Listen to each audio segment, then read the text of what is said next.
mean, if you look at what happened to Richard Nixon, which I, of course, did not understand at all, Richard Nixon was taken out by the FBI and CIA, and with the help of Bob Woodward, who was a Washington Post reporter who had been a naval intelligence officer working in the White House, working in the Nixon White House.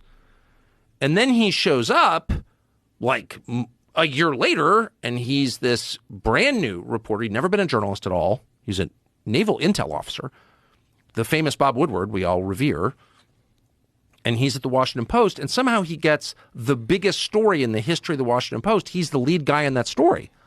Well, I worked at a newspaper. I've been in the news business my whole life. That is not how it works. You don't take a kid like his first day from a totally unrelated business and put him on the biggest story.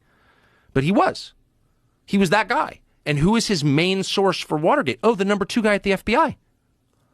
Oh, so you have the naval intelligence officer working with the FBI official to destroy the president.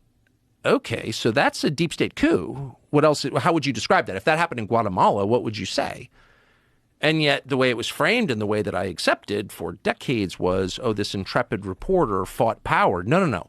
This intrepid reporter, Bob Woodward, was a tool of power, secret power, which is the most threatening kind, to bounce the single most popular president in American history, Richard Nixon, from office before the end of his term and replace him with who?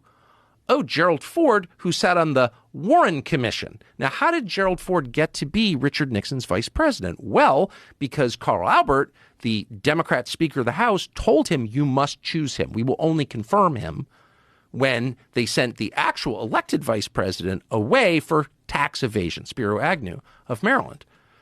So you have a complete setup, like an absolute. Gerald Ford, the only unelected president in American history, actually sat on the Warren Commission. Something else that I accepted at face value until I looked at it, and I was like, that's completely insane. You didn't want to interview Jack Ruby in your investigation of the assassination? Okay, you're fake. Yeah, he was on the Warren Commission. And so, sorry for the long story, but the point is, like that happened in front of all of us, but the way it was framed cloaked the obvious reality of it. The people who broke into the Watergate office building, from which the name is taken, Watergate, I think it was 6 of them or 7 of them, all but one was a CIA employee. That's real. It's like, look it up on Google. So the whole thing, Richard Nixon was elected by more votes than any president in American history in the 1972 election. He was the most popular by votes, which is the only way we can really measure popularity, the most popular president in his reelection campaign. And 2 years later, he's gone.